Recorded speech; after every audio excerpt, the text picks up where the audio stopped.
యెహోషువ 22వ అధ్యాయము. యెహోషువ రూబేనీయులను, గాదీయులను, మనష్షే అర్ధగోత్రపు వారిని పిలిపించి వారితో ఇట్లనెను.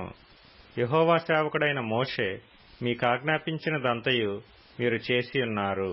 మరియు నేను మీకాజ్ఞాపించిన వాటన్నిటి విషయంలో నా మాట వినియున్నారు. బహుదినముల నుండి నేటి వరకు మీరు మీ సహోదరులను విడువక మీ దేవుడైన యెహోవా ఆజ్ఞననుసరించి నడిచియున్నారు. ఇప్పుడు మీ దేవుడైన యెహోవా మీ సహోదరులతో చెప్పినట్లు వారికి నెమ్మది కలుగజేసియున్నాడు. కాబట్టి మీరిప్పుడు యెహోవా సేవకుడైన మోషే యొర్దాను అవతల మీకు స్వాస్థ్యముగా ఇచ్చిన దేశములో మీ నివాసములకు తిరిగి వెళ్ళుడి. అయితే మీ పూర్ణ హృదయముతోనూ మీ పూర్ణాత్మతోనూ మీ దేవుడైన యెహోవాను ప్రేమించుచు ఆయన మార్గములన్నిటిలో నడుచుకొనుచు ఆయన ఆజ్ఞలను గైకొనుచు ఆయనను హత్తుకొని ఆయనను సేవించుచు యెహోవా సేవకుడైన మోషే మీకాజ్ఞాపించిన ధర్మమును ధర్మశాస్త్రమును అనుసరించి నడుచుకొనుడి. అతడీలాగు చెప్పిన తరువాత వారిని దీవించి వెళ్లనంపగా వారు తమ నివాసములకు పోయిరి. మోషే బాషానులో మనష్షే అర్ధగోత్రమునకును, యెహోషువ పడమటి దిక్కున యొర్దాను అద్దరిని వారి సహోదరులలో మిగిలిన అర్ధగోత్రమునకును స్వాస్థ్యములిచ్చిరి.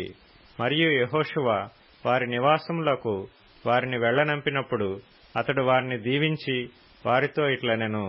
మీరు మిక్కిలి కలిమి గలవారై అతి విస్తారమైన పశువులతోనూ వెండితోనూ బంగారుతోనూ ఇత్తడితోనూ ఇనుముతోనూ అతి విస్తారమైన వస్త్రములతోనూ తిరిగి మీ నివాసములకు వెళ్ళుచున్నారు. మీ శత్రువుల దోపుడు సొమ్మును మీరును మీ సహోదరులను కలిసి పంచుకొనుడి. కాబట్టి రూబేనీయులను, గాదీయులను, మనష్షే అర్ధగోత్రపు వారును యెహోవా మోషే ద్వారా సెలవిచ్చిన మాట చొప్పున తాము స్వాధీనపరచుకొనిన స్వాస్థ్యభూమి అయిన గిలాదులోనికి వెళ్ళుటకు కనాను దేశమందలి షిలోహులోనున్న ఇశ్రాయేలీయుల యొద్ద నుండి బయలుదేరి కనాను దేశమందున్న యొర్దాను ప్రదేశమునకు వచ్చినప్పుడు రూబేనీయులను, గాదీయులను, మనష్షే అర్ధగోత్రపు వారును అక్కడ యొర్దాను దగ్గర ఒక బలిపీఠమును కట్టిరి. అది చూపునకు గొప్ప బలిపీఠమే. అప్పుడు రూబేనీయులను, గాదీయులను, మనష్షే అర్ధగోత్రపు వారును ఇశ్రాయేలీయుల ఎదుటివైపున యొర్దాను ప్రదేశములో కనాను దేశమునెదుట బలిపీఠమును కట్టిరని ఇశ్రాయేలీయులకు వర్తమానము వచ్చెను. ఇశ్రాయేలీయులు ఆ మాట వినినప్పుడు సమాజమంతయు వారితో యుద్ధము చేయుటకు షిలోహులో కూడి ఇశ్రాయేలీయులు గిలాదులోనున్న రూబేనీయుల యొద్దకును, గాదీయుల యొద్దకును, మనష్షే అర్ధగోత్రపు వారి యొద్దకును యాజకుడగు ఎలియాజరు కుమారుడైన ఫీనెహాసును పంపిరి. ఇశ్రాయేలీయుల గోత్రములన్నిటిలో ప్రతిదాని పితరుల కుటుంబపు ప్రధానుని అనగా 10 మంది ప్రధానులను అతనితో కూడా పంపిరి. వారందరూ ఇశ్రాయేలీయుల సమూహములలో తమ తమ పితరుల కుటుంబములకు ప్రధానులు. వారు గిలాదు దేశములోనున్న రూబేనీయుల యొద్దకును, గాదీయుల యొద్దకును, మనష్షే అర్ధగోత్రపు వారి యొద్దకును పోయి వారితో ఇట్లనిరి. యెహోవా సర్వసమాజపు వారు చెప్పుచున్నదేమనగా, నేడు బలిపీఠమును కట్టుకొని నేడే యెహోవాను అనుసరించుట మాని ఇశ్రాయేలీయుల దేవుని మీద మీరేలా తిరుగుబాటు చేయుచున్నారు? పెయోరు విషయములో మనము చేసిన దోషము మనకు చాలదా? అందుచేత యెహోవా సమాజములో తెగులు పుట్టెను గదా. నేటి వరకు మనము దాని నుండి పవిత్రపరచుకొనకయున్నాము. మీరు ఈ దినమున యెహోవా వెంబడి నుండి తొలగిపోవునట్లు నేడు యెహోవా మీద తిరుగుబడి ద్రోహము చేసెదరేమి? అలాగైతే ఆయన ఇక మీదట ఇశ్రాయేలీయుల సర్వసమాజము మీద కోపపడును గదా. మీ స్వాస్థ్యమైన దేశము అపవిత్రముగా నుండిన ఎడల యెహోవా మందిరముండు యెహోవా స్వాధీన దేశమునకు మీరు వచ్చి మా మధ్యను స్వాస్థ్యము తీసుకొనుడి. మన దేవుడైన యెహోవా బలిపీఠము గాక వేరొక బలిపీఠమును కట్టుకొని యెహోవా మీద తిరుగుబడకుడి, మా మీద తిరుగుబడకుడి. జెరహు కుమారుడైన ఆకాను ప్రతిష్ఠితమైన దాని విషయంలో తిరగబడినప్పుడు ఇశ్రాయేలీయుల సర్వసమాజము మీదికి కోపము రాలేదా? తన దోషము వలన ఆ మనుష్యుడొక్కడే మరణమాయనా? అందుకు రూబేనీయులను, గాదీయులను, మనష్షే అర్ధగోత్రపు వారును ఇశ్రాయేలీయుల ప్రధానులతో ఇచ్చిన ఉత్తరమేమనగా, దేవుళ్లలో యెహోవా దేవుడు, దేవుళ్లలో యెహోవాయే దేవుడు. సంగతి ఆయనకు తెలియను, ఇశ్రాయేలీలు తెలుసుకొందురు. ద్రోహము చేతనైనను యెహోవా మీద తిరుగుబాటు చేతనైనను మేము ఈ పని చేసిన ఎడల నేడు మమ్ము బ్రతుకనీయకుడి. యెహోవాను అనుసరింపక తొలగిపోయి దహనబలి అయినను నైవేద్యమునైనను దానిమీద అర్పించుటకే గాని సమాధాన బలులను దానిమీద అర్పించుటకే గాని మేము ఈ బలిపీఠమును కట్టిన ఎడల యెహోవా తానే విమర్శ చేయునుగాక. వేరొక హేతువు చేతనే ఈ బలిపీఠమును కట్టితిమి. ఏమనగా రాబోవు కాలమున మీ సంతానపు వారు మా సంతానపు వారితో ఇశ్రాయేలీల దేవుడైన యెహోవాతో మీకేమి సంబంధము? రూబేనీయులారా, గాదీయులారా, మీకును మాకును మధ్య యెహోవా యొర్దానును సరిహద్దుగా నియమించును గదా. యెహోవాయందు మీకు పాలేదియు లేదని చెప్పుట వలన మీ సంతానపు వారు మా సంతానపు వారిని యెహోవా విషయములో భయభక్తులు లేని వారగునట్లు చేయుదురేమో అని భయపడి ఆ హేతువు చేతనే దీని చేసితిమి. కాబట్టి మనము బలిపీఠమును కట్టుటకు సిద్ధపరచుదము రెండని చెప్పుకొంటిమి. అది దహన బలుల నర్పించుటకైనను బలి నర్పించుటకైనను కాదు. మన దహన బలుల విషయములోను బలుల విషయములోను సమాధాన బలుల విషయములోను మనము యెహోవా సన్నిధిని ఆయన సేవ చేయవలయుననుటకు యెహోవాయందు మీకు పాలు ఏదియూ లేదను మాట మీ సంతతి వారు మా సంతతి వారికి చెప్పజాలకుండునట్లు అది మాకును మీకును మన తరువాత మన తరముల వారికిని మధ్య సాక్షి అయ్యుండును. అందుకు ఇక మీదట వారు మాతోనే గాని మా తరము వారితోనే గాని అట్లు చెప్పిన ఎడల మన పితరులు చేసిన బలిపీఠపు ఆకారమును చూడుడి, ఇది దహన బలి నర్పించుటకు కాదు, బలి నర్పించుటకు కాదు గాని మాకును మీకును మధ్య సాక్షి అయి ఉండుటకేయని చెప్పుదుమని అనుకుంటిమి.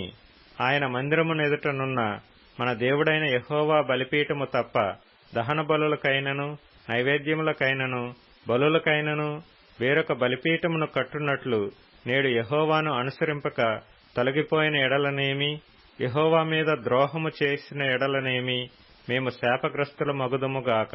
ఫీనెహాసును యాజకుడును సమాజ ప్రధానులను అనగా అతనితో ఉండిన ఇశ్రాయేలీల ప్రధానులను రూబేనీయులను గాదీయులను మనష్షీయులను చెప్పిన మాటలను విని సంతోషించిరి. అప్పుడు యాజకుడైన ఎలెయాజరు కుమారుడగు ఫీనెహాసు రూబేనీయులతోనూ గాదీయులతోనూ మనష్షీయులతోనూ మీరు యెహోవాకు విరోధముగా ఈ ద్రోహము చేయలేదు గనుక యెహోవా మన మధ్యనున్నాడని నేడు ఎరుగుదుము. ఇప్పుడు మీరు యెహోవా చేతిలో నుండి ఇశ్రాయేలీలను విడిపించి ఉన్నారని చెప్పెను.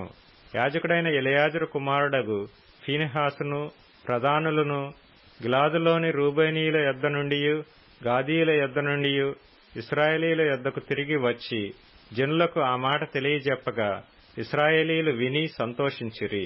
అప్పుడు ఇశ్రాయేలీయులు దేవుని స్తుతించి రూబేనీయులను గాదీయులను నివసించు దేశమును పాడు చేయుటకు వారి మీద యుద్ధము చేయుట మానిరి. రూబేనీయులను గాదీయులను యెహోవాయే దేవుడనుటకు ఇది మన మధ్యను సాక్షి అగునని దానికి ఏదా అని పేరు పెట్టిరి. యెహోషువ 23వ అధ్యాయము. చుట్టూనున్న వారి శత్రువులలో ఎవరునూ వారి మీదకి రాకుండా యెహోవా ఇశ్రాయేలీలకు నెమ్మది కలుగచేసిన మీదట అనేక దినములైన తరువాత యెహోషువ బహు సంవత్సరములు గల వృద్ధుడాయెను. అప్పుడతడు ఇశ్రాయేలీలందరినీ వారి పెద్దలను వారి ముఖ్యులను వారి న్యాయాధిపతులను వారి నాయకులను పిలిపించి వారితో ఇట్లనెను, నేను బహు సంవత్సరములు గడిచిన ముసలివాడను. మీ దేవుడైన యెహోవా మీ నిమిత్తము సమస్త జనములకు చేసినదంతయు మీరు చూచితిరి. మీ నిమిత్తము యుద్ధము చేసినవాడు మీ దేవుడైన యెహోవాయే. చూడుడి, యొర్దాను మొదలుకొని తూర్పు దిక్కున మహాసముద్రము వరకు నేను నిర్మూలము చేసిన సమస్త జనముల దేశమును మీ గోత్రముల స్వాస్థ్యము మధ్య మిగిలియున్న ఈ జనముల దేశమును మీకు వంతు చీట్ల వలన పంచిపెట్టితిని. మీ దేవుడైన యెహోవాయే వారిని మీ ఎదుట నిలవకుండా వెళ్లగొట్టిన తరువాత మీ దేవుడైన యెహోవా మీతో సెలవిచ్చినట్లు మీరు వారి దేశమును స్వాధీనపరచుకొందురు. కాబట్టి మీరు మోషే ధర్మశాస్త్ర గ్రంథములో వ్రాయబడినదంతటినీ గైకొని అనుసరించుటకు మనస్సు దృఢము చేసుకొని ఎడమకు గాని కుడికి గాని దాని నుండి తొలగిపోక మీ యొద్ద మిగిలియున్న ఈ జనుల సహవాసము చేయక వారి దేవతల పేర్లను ఎత్తక వాటి తోడని ప్రమాణము చేయక వాటిని పూజింపక వాటికి నమస్కరింపక మీరు నేటి వరకు చేసినట్లు మీ దేవుడైన యెహోవాను హత్తుకొని ఉండవలెను. యెహోవా బలముగల గొప్ప జనములను మీ ఎదుట నుండి కొట్టివేసి ఉన్నాడు. మీ ఎదుట నేటి వరకును ఏ మనుష్యుడునూ నిలిచియుండలేదు. మీ దేవుడైన యెహోవా మీకిచ్చిన మాట చొప్పున తానే మీ కొరకు యుద్ధము చేయువాడు గనుక మీలో ఒకడు 1000 మందిని తరుమును. కాబట్టి మీరు బహు జాగ్రత్తపడి మీ దేవుడైన యెహోవాను ప్రేమింపవలెను. అయితే మీరు వెనుకకు తొలగి మీ యొద్ద మిగిలియున్న ఈ జనములను హత్తుకొని వారితో 1000 మంది వారితో మీరును మీతో వారును సాంగత్యము చేసిన ఎడల మీ దేవుడైన యెహోవా మీ ఎదుట నుండి ఈ జనములను కొట్టివేయట మానును. మీ దేవుడైన యెహోవా మీకిచ్చిన ఈ మంచి దేశములో ఉండకుండా మీరు నశించు వరకు వారు మీకు ఉరిగాను బోనుగాను మీ ప్రక్కల మీద కొరడాలుగాను మీ కన్నులలో ముళ్లుగాను ఉందురు. ఇదిగో నేడు నేను సర్వలోకుల మార్గమున వెళ్ళుచున్నాను. మీ దేవుడైన యెహోవా మీ విషయమై సెలవిచ్చిన మంచి మాటలన్నిటిలో ఒకటి అయినను తప్పి ఉండలేదని మీరు అనుభవపూర్వకముగా ఎరుగుదురు. అవి అన్నీయూ మీకు కలిగెను, వాటిలో ఒకటి అయినను తప్పి ఉండలేదు. అయితే మీ దేవుడైన యెహోవా మీతో చెప్పిన మేలంతయు మీకు కలిగిన ప్రకారము మీ దేవుడైన యెహోవా మీకిచ్చిన ఈ మంచి దేశములో ఉండకుండా ఆయన మిమ్ము నశింపజేయు వరకు యెహోవా మీ మీదికి కీడంతయు రాజేయును. మీరు మీ దేవుడైన యెహోవా మీకు నియమించిన ఆయన నిబంధనను మీరి ఇతర దేవతలను పూజించి వాటికి నమస్కరించిన ఎడల యెహోవా కోపము మీ మీద మండును. గనుక ఆయన మీకిచ్చిన ఈ మంచి దేశములో నుండకుండా మీరు శీఘ్రముగా నశించిపోవుదురు. యెహోషువ 24వ అధ్యాయము. యెహోషువ ఇశ్రాయేలీల గోత్రముల వారినందరినీ షెకెములో పోగు చేసి వారి పెద్దలను వారి ప్రధానులను వారి న్యాయాధిపతులను వారి నాయకులను పిలిపింపగా వారు వచ్చి దేవుని సన్నిధిని నిలిచిరి. యెహోషువ జనులందరితో ఇట్లనెను, ఇశ్రాయేలీల దేవుడైన యెహోవా చెప్పునదేమనగా, ఆదికాలము నుండి మీ పితరులు అనగా అబ్రాహామునకును నాహోరుకును తండ్రి అయిన తెరహు కుటుంబీకులు నది అద్దరిని నివసించి ఇతర దేవతలను పూజించిరి. అయితే నేను నది అద్దరి నుండి మీ పితరుడైన అబ్రాహామును తోడుకొని వచ్చి కనాను దేశమందంతటా సంచరింపచేసి అతనికి సంతానమును విస్తరింపజేసి అతనికి ఇస్సాకును ఇచ్చితిని. ఇస్సాకునకును నేను యాకోబు ఏశావులనిచ్చితిని. శేయీరు మన్యములను స్వాధీనపరుచుకొనున్నట్లు వాటిని ఏశావుకిచ్చితిని. యాకోబును అతని కుమారులను ఐగుప్తులోనికి దిగిపోయిరి. తరువాత నేను మోషే అహరోనులను పంపి దాని మధ్యను నేను చేసిన క్రియల వలన ఐగుప్తీయులను హతము చేసి మిమ్మును వెలుపలికి రప్పించితిని. నేను ఐగుప్తులో నుండి మీ తండ్రులను రప్పించినప్పుడు మీరు సముద్రము నొద్దకు రాగా ఐగుప్తీయులు రథములతోనూ రౌతులతోనూ మీ తండ్రులను ఎర్ర సముద్రము వరకు తరిమిరి.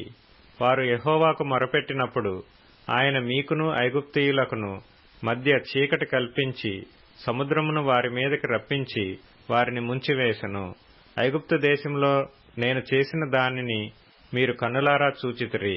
అటు తర్వాత మీరు బహుదినములు అరణ్యములో నివసించితిరి. యొర్దాను అద్దరిని నివసించిన అమోరీయుల దేశమునకు నేను మిమ్మును రప్పించినప్పుడు వారు మీతో యుద్ధము చేయగా నేను మీ చేతికి వారిని అప్పగించితిని. మీరు వారి దేశమును స్వాధీనపరుచుకొంటిరి. వారు మీ ఎదుట నిలవకుండా వారిని నశింపచేసితిని. తరువాత మోయాబు రాజును సిప్పోరు కుమారుడునైన బాలాకు లేచి ఇశ్రాయేలీలతో యుద్ధము చేసి మిమ్ము శపించుటకు బెయోరు కుమారుడైన బిలామును పిలువనంపగా నేను బిలాము మనవి విననొల్లనైతిని. గనుక అతడు మిమ్మును దీవించుచునే వచ్చెను. అతని చేతి నుండి నేనే మిమ్మును విడిపించితిని. మీరు యొర్దాను దాటి యెరికో దగ్గరకు వచ్చినప్పుడు యెరికోకు యజమానులగు అమోరీయులు, పెరిజ్జీయులు, కనానీయులు, హిత్తీయులు, గిర్గాషీయులు, హివ్వీయులు, యెబూసీయులను వారు మీతో యుద్ధము చేయగా నేను వారిని మీ చేతికి అప్పగించితిని. మరియు నేను మీకు ముందుగా కందిరీగలను పంపితిని. నీ ఖడ్గము కాదు, నీ విల్లు కాదు గాని అవే అమోరీయుల రాజులనిద్దరినీ తోలివేసెను. మీరు సేద్యము చేయని దేశమును, మీరు కట్టని పట్టణములను మీకిచ్చితిని. మీరు వాటిలో నివసించుచున్నారు. మీరు నాటని ద్రాక్ష తోటల పండ్లను, ఒలీవ తోటల పండ్లను తినుచున్నారు. కాబట్టి మీరు యెహోవా యందు భయభక్తులు గలవారై ఆయనను నిష్కపటముగాను సత్యముగాను సేవించుచు, మీ పితరులు నది అద్దరిని ఐగుప్తులోను సేవించిన దేవతలను తొలగద్రోసి యెహోవానే సేవించుడి. యెహోవాను సేవించుట మీ దృష్టికి కీడని తోచిన ఎడల మీరు ఎవని సేవించెదరో, నది అద్దరిని మీ పితరులు సేవించిన దేవతలను సేవించెదరో, అమోరీయుల దేశమున మీరు నివసించుచున్నారే వారి దేవతలను సేవించెదరో నేడు మీరు కోరుకొనుడి. మీరెవరిని సేవింప కోరుకొనినను నేనును నా ఇంటివారును యెహోవాను సేవించెదము అనెను. అందుకు ప్రజలు, యెహోవాను విసర్జించి ఇతర దేవతలను సేవించిన ఎడల మేము శాపగ్రస్తులమగుదుముగాక.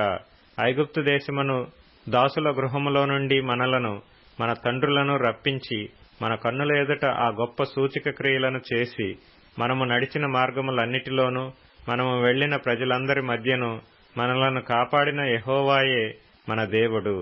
యెహోవా ఆ దేశములో నివసించిన అమోరీయులు మొదలైన ప్రజలందరూ మన ఎదుట నిలవకుండా వారిని తోలివేసినవాడు. యెహోవానే సేవించెదము, ఆయనే మా దేవుడని ప్రత్యుత్తరమిచ్చిరి. అందుకు యెహోషువ, యెహోవా పరిశుద్ధ దేవుడు, రోషము గల దేవుడు. ఆయన మీ అపరాధములను మీ పాపములను పరిహరింపనివాడు. మీరాయనను సేవింపలేరు. మీరు యెహోవాను విసర్జించి అన్యదేవతలను సేవించిన ఎడల ఆయన మీకు మేలు చేయువాడైనను మనసు త్రిప్పుకొని మీకు కీడు చేసి మిమ్మును క్షీణింపజేయననగా జనులు అట్లు కాదు, మేము యెహోవానే సేవించదమని యెహోషువతో చెప్పిరి.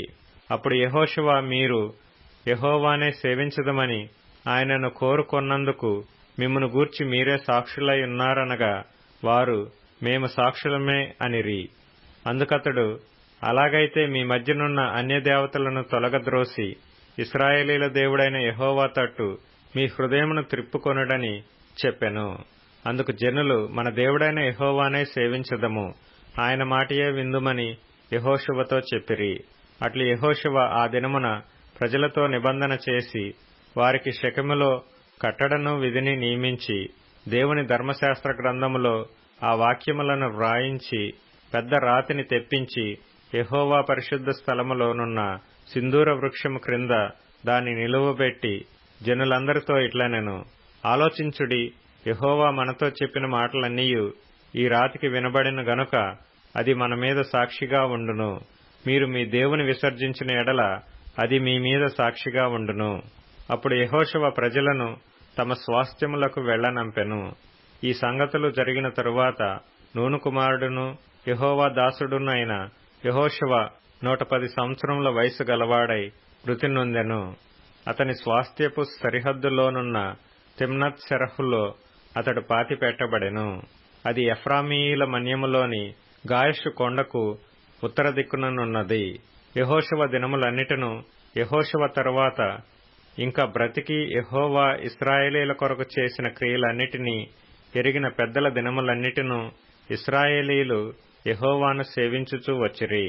ఇశ్రాయేలీలు ఐగుప్తులో నుండి తెచ్చిన యోసేపు ఎముకలను షెకెములో, అనగా యాకోబు 100 వరహాలకు షెకెము తండ్రి అయిన హమోరు కుమారుల యొద్ద కొనిన చేని భాగంలో వారు పాతిపెట్టిరి. అవి యోసేపు పుత్రులకు ఒక స్వాస్థ్యముగా ఉండెను. మరియు అహరోను కుమారుడైన ఎలియాజరు మృతి నొందినప్పుడు ఎఫ్రాయిమీల మన్య ప్రదేశములో అతని కుమారుడైన ఫీనెహాసునకు ఇయ్యబడిన ఫీనెహాసు గిరిలో జనులు అతని పాతిపెట్టిరి. కీర్తనల గ్రంథం 59వ కీర్తన. నా దేవా, నా శత్రువుల చేతిలో నుండి నన్ను తప్పింపుము. నా మీద పడువారికి చిక్కకుండా నన్ను ఉద్ధరించుము. పాపము చేయువారి చేతిలో నుండి నన్ను తప్పింపుము. రక్తాపరాధుల చేతిలో నుండి నన్ను రక్షింపుము. నా ప్రాణము తీయవలెనని వారు పొంచియున్నారు. యెహోవా, నా దోషమును బట్టి కాదు, నా పాపమును బట్టి కాదు, ఊరకయే బలవంతులు నాపైని పోగుబడియున్నారు. నాయందు ఏ అక్రమమును లేకున్నను వారు పరుగులెత్తి సిద్ధపడుచున్నారు. నన్ను కలిసికొనుటకై మేల్కొనుము. సైన్యములకధిపతియగు యెహోవావైన దేవా, ఇశ్రాయేలు దేవా, అన్యజనులందరినీ శిక్షించుటకై మేల్కొనుము. అధిక ద్రోహులలో ఎవరిని కనికరింపకము. సాయంకాలమున వారు మరల వచ్చెదరు. కుక్కవలే మురుగుచు పట్టణము చుట్టూ తిరుగుదురు. వినువారెవరునూ లేరనుకొని వారు తమ నోట నుండి మాటలు వెళ్లగక్కుదురు. వారి పెదవులలో కత్తులున్నవి. యెహోవా, నీవు వారిని చూచి నవ్వుదువు. అన్యజనులందరినీ నీవు అపహసించుదువు. నా బలమా, నీ కొరకు నేను కనిపెట్టుకొనుచున్నాను. నా ఉన్నతమైన దుర్గము దేవుడే. నా దేవుడు తన కృపతో నన్ను కలిసికొనెను. నా కొరకు పొంచియున్న వారికి సంభవించిన దానిని దేవుడు నాకు చూపించును. వారిని చంపకుము, ఎలయనగా నా ప్రజలు దానిని మరచిపోదురేమో. మా కీడెమైన ప్రభువా, నీ బలము చేత వారిని చెల్లాచెదరు చేసి అణగగొట్టుము. వారి పెదవుల మాటలను బట్టియు, వారి నోటి పాపమును బట్టియు, వారు పలుకు శాపవచనమును బట్టియు, అబద్ధములను బట్టియు వారు తమ గర్వములో చిక్కుపడుదురుగాక. కోపము చేత వారిని నిర్మూలము చేయుము. వారు లేకపోవునట్లు వారిని నిర్మూలము చేయుము. దేవుడు యాకోబు వంశమును ఏలుచున్నాడని బూదిగంతముల వరకు మనుషులు ఎరుగునట్లు చేయుము. సాయంకాలమున వారు మరల వచ్చెదరు. కుక్కవలే మొరుగుచు పట్టణము చుట్టూ తిరుగుదురు. తిండి కొరకు వారు ఇటు అటు తిరుగులాడెదరు. తృప్తి కలిగిన ఎడల రాత్రి అంతయు ఆగుదురు. నీవు నాకు ఎత్తైన కోటగా ఉన్నావు. ఆపద్దినమున నాకు ఆశ్రయముగా ఉన్నావు. నీ బలమును గూర్చి నేను కీర్తించెదను. ఉదయమున నీ కృపను గూర్చి ఉత్సాహగానము చేసెదను. దేవుడు నాకు ఎత్తైన కోటగాను కృపగల దేవుడుగాను ఉన్నాడు.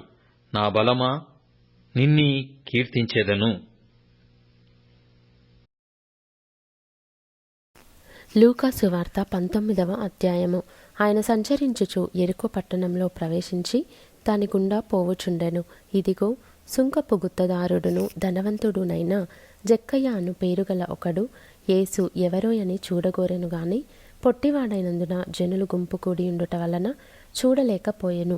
అప్పుడు యేసు ఆ త్రోవను రానయుండెను గనుక అతడు ముందుగా పరుగెత్తి ఆయనను చూచుటకు ఒక మేడి చెట్టెక్కెను. యేసు ఆ చోటికి వచ్చినప్పుడు కన్నులెత్తి చూచి, జక్కయ్య, త్వరగా దిగుము, నేడు నేను నీ ఇంట నుండవలసి ఉన్నదని అతనితో చెప్పగా అతడు త్వరగా దిగి సంతోషముతో ఆయనను చేర్చుకొనెను. అందరూ అది చూచి, ఈయన పాపి అయిన మనుష్యుని యొద్ద బస చేయ వెళ్ళెనని చాలా సనుగుకొనిరి. జక్కయ్య నిలువబడి, ఇదిగో ప్రభువా, నా ఆస్తిలో సగము బీదలకిచ్చుచున్నాను. నేనెవని యొద్దనైనను అన్యాయముగా దేనినైనను తీసుకొనిన ఎడల అతనికి 4 గంతలు మరలా చెల్లింతునని ప్రభువుతో చెప్పెను. అందుకు యేసు, ఇతడును అబ్రహాము కుమారుడే, ఎందుకనగా నేడు ఈ ఇంటికి రక్షణ వచ్చియున్నది. నశించిన దానిని వెదకి రక్షించుటకు మనుష్య కుమారుడు వచ్చెనని అతనితో చెప్పెను. వారు ఈ మాటలు వినుచుండగా తాను యెరూషలేమునకు సమీపమున ఉండుట వలనను దేవుని రాజ్యము వెంటనే అగుపడునని వారు తలంచుట వలనను ఆయన మరి ఒక ఉపమానము చెప్పెను. ఏమనగా, రాజకుమారుడు ఒక రాజ్యము సంపాదించుకొని మరలా రావలెనని దూరదేశమునకు ప్రయాణమై తన దాసులను 10 మందిని పిలిచి వారికి 10 మినాలనిచ్చి, నేను వచ్చు వరకు వ్యాపారము చేయుడని వారితో చెప్పెను. అయితే అతని పట్టణస్థులు అతని ద్వేషించి, ఇతడు మమ్మునేలుట మాకిష్టము లేదని అతని వెనుక రాయబారము పంపిరి. అతడు రాజ్యము సంపాదించుకొని తిరిగి వచ్చినప్పుడు ప్రతివాడును వ్యాపారము వలన ఏమేమి సంపాదించెనో తెలుసుకొనుటకై తాను సొమ్మిచ్చిన దాసులను తన యొద్దకు పిలువమని ఆజ్ఞాపించెను. మొదటివాడాయన ఎదుటికి వచ్చి, అయ్యా, నీ మినా వలన 10 మినాలు లభించెనని చెప్పగా అతడు, భలా మంచి దాసుడా, నీవు ఈ కొంచెములో నమ్మకముగా ఉంటివి గనుక 10 పట్టణముల మీద అధికారివై ఉండుమని వానితో చెప్పెను. అంతటా రెండవ వాడు వచ్చి, అయ్యా, నీ మినా వలన 5 మినాలు లభించెననగా అతడు, నీవును 5 పట్టణముల మీద ఉండుమని అతనితో చెప్పెను. అంతట మరియొకడు వచ్చి, అయ్యా, ఇదిగో నీ మిన.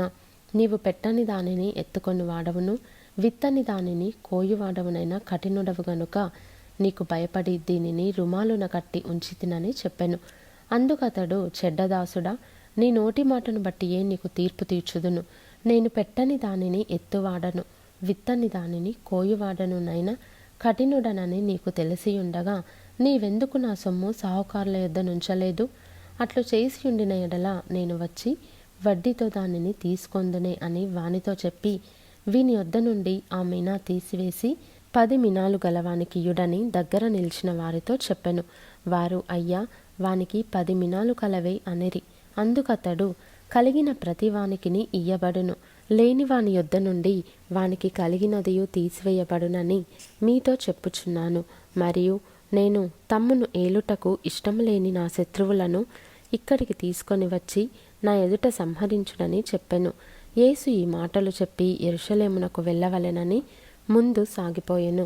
ఆయన ఒలీవల కొండ దగ్గరనున్న బేత్పగే బేతనియ అను గ్రామముల సమీపమునకు వచ్చినప్పుడు తన శిష్యులనిద్దరిని పిలిచి, మీరు ఎదుటనున్న గ్రామమునకు వెళ్ళుడి. అందులో మీరు ప్రవేశింపగానే కట్టబడి ఉన్న ఒక గాడిద పిల్ల మీకు కనబడును. దాని మీద ఏ మనుష్యుడును ఎన్నడూ కూర్చుండలేదు. దానిని విప్పి తోలుకొని రండి.